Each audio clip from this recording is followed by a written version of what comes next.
हम मोदी जी को लाने वाले हैं, अच्छे दिन आने वाले हैं, ओ अच्छे दिन आने वाले हैं, अच्छे दिन आने वाले। चिंता मत करो, घबराओ मत, अच्छे दिन आने वाले हैं, ओ अच्छे दिन आने वाले हैं।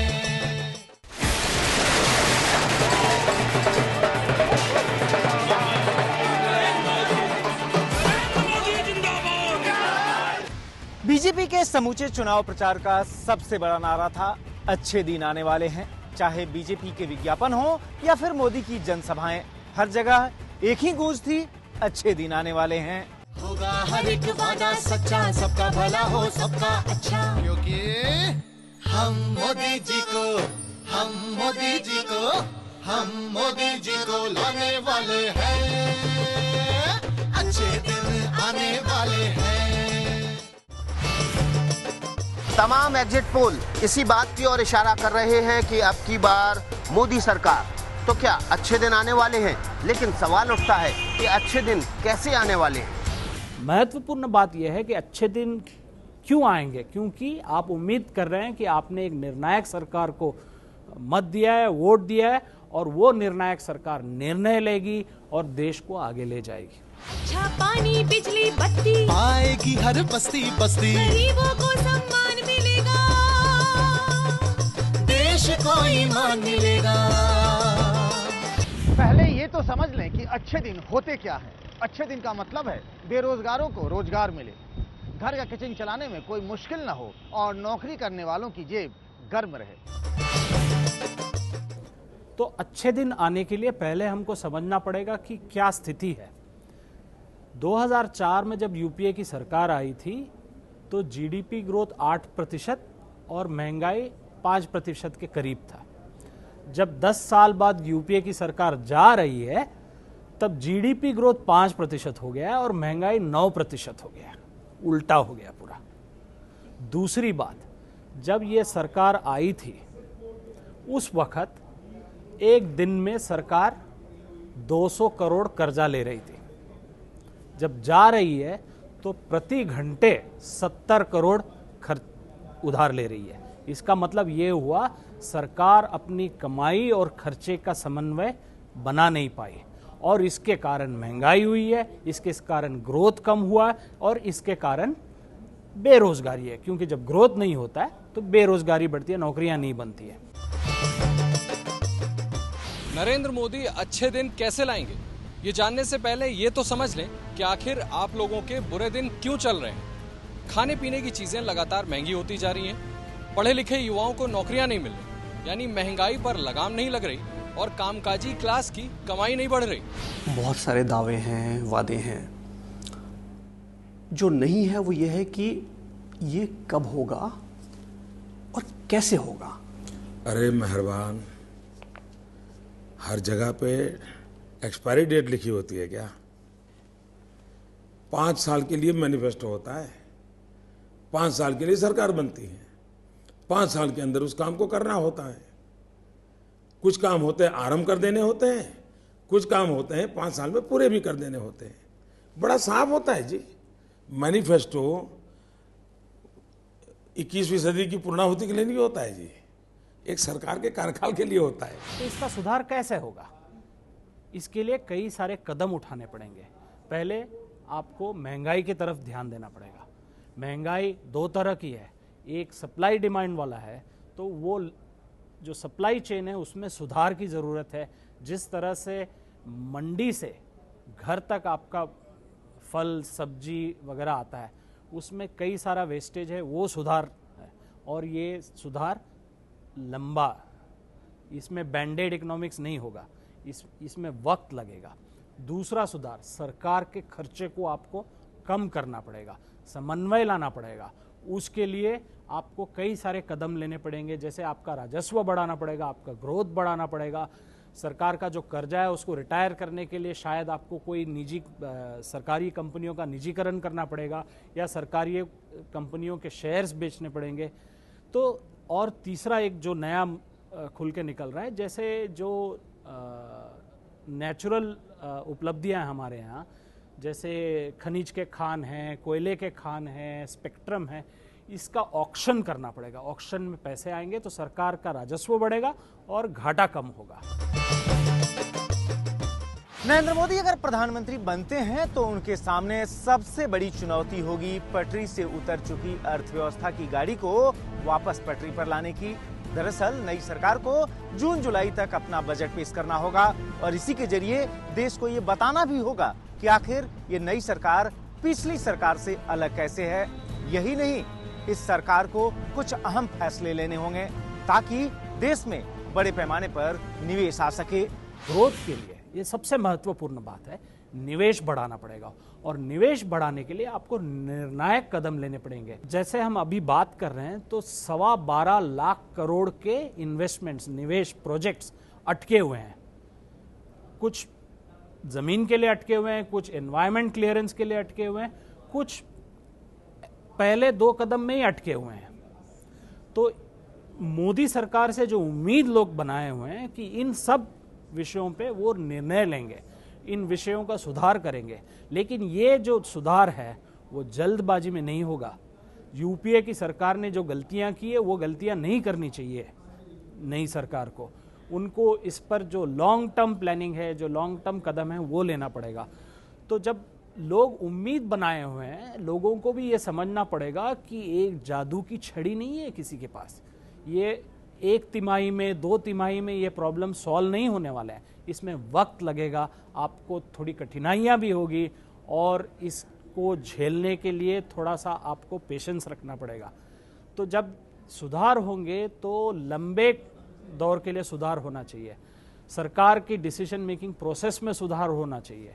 तो ये जो निर्णायक सरकार आएगी तो वो अच्छे दिन लाएंगे। इसी बजट में उन्हें दिखाना होगा कि उनके पास यूपीए सरकार का विकल्प मौजूद है, यूपीए सरकार की अर्थनीति का विकल्प मौजूद है। लेकिन मुझे शक है कि वो ऐसा कर पाएंगे, क्योंकि मुझे लगता है कि भारतीय जनता पार्टी और नरेंद्र मोदी कांग्रेस और मनमोहन सिंह के स्थानापन्न हैं, उनके विकल्प नहीं है, उनके सब्स्टिट्यूट हैं, उनके अल्टरनेटिव नहीं है। नई सरकार ऐसे समय में सत्ता संभाल रही है जब अर्थव्यवस्था की हालत बेहद खराब है, महंगाई हावी है और रुपए को बार बार डॉलर से लड़ना पड़ता है। विदेशी निवेशक निवेश करने से घबरा रहा है, नई नौकरियां पैदा नहीं हो रही हैं, युवा उद्यमियों के लिए हालात बेहद कठोर हैं, बाजार में निराशा का भाव है। ऐसी सूरत में बजट पेश करने वाली नई सरकार को ये बताना होगा कि वो वित्तीय घाटे को कम करके, यानी कमाई से ज़्यादा खर्च को कम करके इन समस्याओं से कैसे निपटेगी। अर्थव्यवस्था को पटरी पर लाने के लिए जो मौजूदा विकास का मॉडल है, इस मॉडल में उन्हें कुछ नई बातों का समावेश करना होगा, कुछ पुरानी बातें उसमें से निकालनी होंगी। और नई बातें ये हैं कि वो पूरी तरीके से केवल बाजार, इसको मार्केट फंडामेंटलिज्म कहते हैं, अगर वो इस पर निर्भर रहे तो इस सरकार की वही दुर्गत होगी जो यूपीए सरकार की दुर्गत हुई है। यूपीए सरकार की दुर्गत 10 साल में हुई है, इस सरकार की दुर्गत 1 साल में उतनी ही हो जाएगी। नई सरकार के सामने एक बड़ी चुनौती होगी महंगाई पर अंकुश लगाने की। महंगाई वित्तीय घाटा बढ़ने से होती है, यानी सरकार कमाई से ज्यादा जो खर्च करती है उससे वित्तीय घाटा होता है। देश का वित्तीय घाटा 7वें आसमान पर पहुंच चुका है। वित्तीय घाटा कम करने के तरीके हैं कि सरकार अपने खर्च में कटौती करे। भाई, वित्तीय घाटे को कम करने का सबसे बड़ा तरीका यह है कि जो सरकारी खर्चा है, जो जिसे नॉन प्लान एक्सपेंडिचर कहते हैं, आप इसको कम कीजिए। सरकारी खर्चा कम करने के लिए बड़े पैमाने पर आपको सरकार पर होने वाला धन जो है, जो प्रशासन पर होने वाला धन जो है, उसमें कटौती करनी पड़ेगी। और अगर आप भ्रष्टाचार को रोक सकें तो इतने बड़े पैमाने पर आपके पास पैसे बचेंगे कि आपको किसी भी चीज के लिए बजट की कमी नहीं रहेगी। भारत में सरकारी कंपनियां तेल, गैस, अनाज, खाद को बाजार दर से कम दाम पर बेचती हैं। उनके इस घाटे की भरपाई सरकार सब्सिडी देकर अपने खजाने से करती है। अगर इसे घटा दिया जाए तो अनाज, तेल, गैस, खाद के दाम बढ़ जाएंगे, यानी महंगाई बढ़ जाएगी। ऐसा करने से अर्थव्यवस्था तो मजबूत होगी, लेकिन इसका असर होने में थोड़ा समय लगेगा। नरेंद्र मोदी सरकार को सब्सिडी खत्म करने के लिए कठोर कदम उठाने होंगे।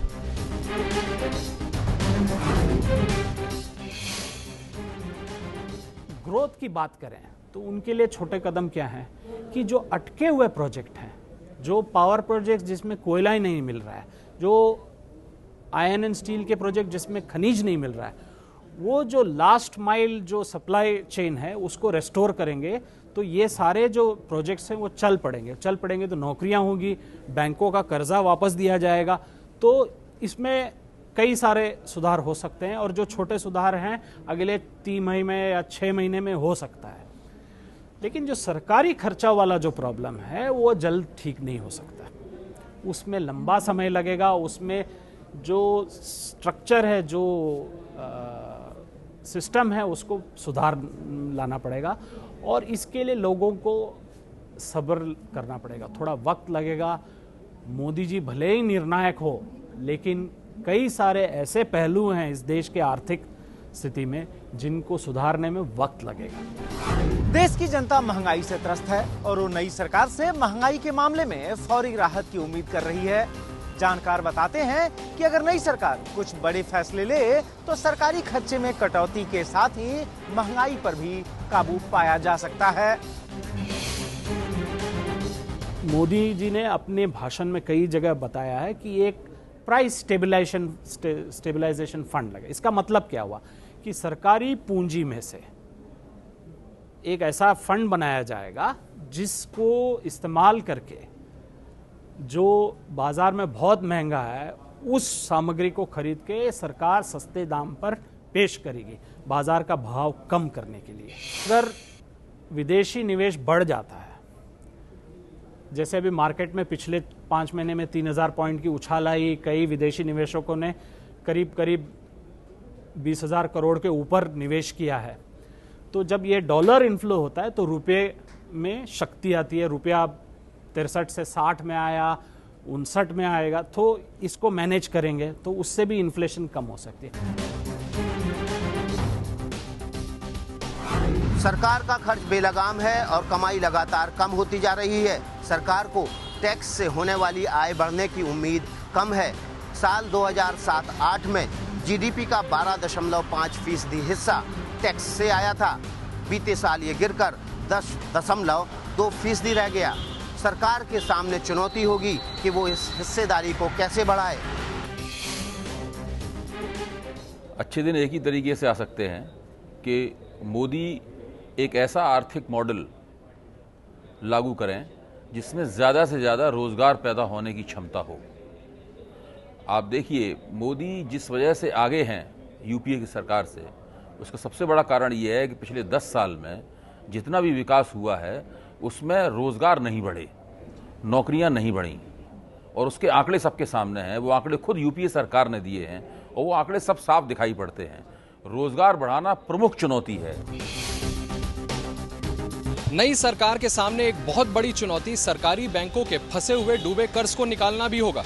डूबा कर्ज उस कर्ज को कहते हैं जिसकी उगाही करना लगभग ना के बराबर है। इसमें ज्यादातर उस तरह की कंपनियां शामिल हैं जो इंफ्रास्ट्रक्चर डेवलपमेंट कर रही हैं। कई प्रोजेक्ट्स बीच में फंसे, लिहाजा बैंकों की मजबूरी है कर्ज को रिलीज करना। अब ये देखना दिलचस्प होगा कि नई सरकार इस दिशा में कितने सख्त कदम उठाती है। भारत में जो मार्केट फंडामेंटलिज्म है, निजी पूंजी का जो बोलबाला है, ये उस बोलबाले के लिए की गई कुर्बानी है जो कि भारतीय अर्थव्यवस्था ने और हम सब की ध्यान कीजिए, ये सरकारी बैंकों का पैसा जो निजी पूंजीपति डकार गए हैं, ये हम सब की मेहनत की कमाई का पैसा है। और यूपीए सरकार जो वोटों के मोर्चे पर आज पराजित हो रही है, वो इसी वजह से पराजित हो रही है कि वो पूरी तरीके से कारपोरेट दलाली कर रही थी। अगर नई सरकार भी कारपोरेट दलाली करेगी तो उसको भी इसी तरीके से आगे चलकर पराजित होना पड़ेगा। बैंकों में एक बड़ा प्रॉब्लम है कि बैंकों ने बड़े कंपनियों को कर्ज दिया है, लेकिन उन कंपनियों की प्रोजेक्ट्स अटकी हुई है। किसी को खनिज नहीं मिला, किसी को कोयला नहीं मिला, किसी को गैस नहीं मिला, किसी को पर्यावरण की क्लियरेंस नहीं मिली, किसी को जमीन नहीं मिला। तो ये सब निर्णय राज्य सरकार और केंद्र सरकार के बीच में है। उम्मीद ये की जाती है कि मोदी जी जो फेडरल गवर्नमेंट की बात करते हैं तो कई सारे जो क्लियरेंसेस दिल्ली में होते हैं उनको वापस कर दें, डिसेंट्रलाइज करें, ताकि ये क्लियरेंसेस राज्य सरकार अपने लेवल पर क्लियर करें और प्रोजेक्ट को आगे बढ़ाएं ताकि राज्यों में प्रोजेक्ट्स लगे। तो जब वो भागीदारी की बात करते हैं केंद्र और राज्य सरकारों की, तो मैं समझता हूं कि इस तरफ उनका इशारा है। नरेंद्र मोदी निर्णायक नेता के रूप में अपने को पेश करते रहे हैं और चुनाव प्रचार के दौरान उन्होंने मतदाताओं से लगातार ये अपील की कि वो निर्णायक मैंडेट दें ताकि नई सरकार निर्णायक फैसला ले सके। ऐसे में अगर नरेंद्र मोदी की अगुवाई में अगली सरकार बनती है तो फिर उनसे ये उम्मीद होगी कि वो कुछ कठोर और निर्णायक फैसले ले सकें, जिससे कि शॉर्ट टर्म में तो लोगों को अच्छे दिनों का एहसास न हो, लेकिन भविष्य में देश की हालत सुधरे।